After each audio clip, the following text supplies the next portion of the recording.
Alright guys, more news on the Bane and Deathstroke movie in the new DCU. Apparently Gorilla Grodd is going to be in this movie and also play a main part in the new DCU as a villain. I am super excited about this movie. This movie is starting to climb higher and higher and higher up my rankings of new projects that are coming out. We don't have much on it, but when you just think of the potential, it's very intriguing that they're making a movie, that they announced a movie, because like James Gunn said, they wouldn't announce something unless they're really sure about it. And I guess they haven't technically announced it, but the fact that it leaked. Two main Batman villains. Yes, we've gotten Tom Hardy as Bane, so it seems like we've gotten him a lot. But really, we haven't gotten him a ton. We've gotten him in 2 movies. I definitely think we can use him again. Deathstroke, we've been teased a million times. I wish we got the Joe Manganiello version, but I'm just super excited to see him. A great Batman villain. One of the only guys who can really fight him one-on-one and honestly beat him realistically. Really kick his ass, honestly. I love Deathstroke, especially from the Arkham games. But yeah, Gorilla Grodd, super cool.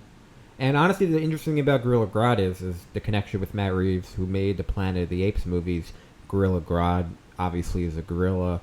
Super smart. It's a very similar thing to Planet of the Apes. I wonder if James Gunn is going to potentially use Matt Reeves, get advice from him. I mean, there's literally not a more perfect situation if you're going to have someone associated with your company and do something that's basically the same thing in terms of the CGI and just having talking gorilla and everything like that. But Gorilla Grodd, obviously, I'm not sure, he must have showed up in the Flash show, but really hasn't showed up in live action too much, at least not in the movies. And just a really cool character, super smart, was always overthinking people. Obviously, he's also strong too. Sometimes leans to be a good guy, sometimes, but is usually a bad guy.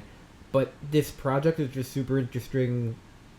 You know, the fact that they're just leaning into a villain's project so early, you wonder just how it's going to tie into everything, what they're going to be doing. Because whenever you think of main characters, you think of them as good guys or anti-heroes, and I don't think they're going to make them anti-heroes. So, I like the creativity. Like, you don't have to always introduce villains as a villain in a movie. Sometimes give villains their own movie, try something new. So I'm super interested to see what happens. We now have 3 characters in the movie, all main villains, all villains that I love.